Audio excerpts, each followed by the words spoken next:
अव्यक्तोऽयमचिन्त्योऽयम् अविकार्योऽयमुच्यते तस्मादेवं विदित्वैनं नानुशोचितुमर्हसि।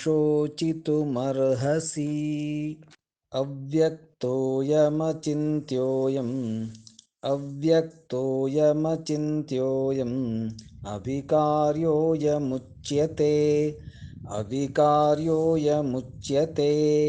तस्मादेवं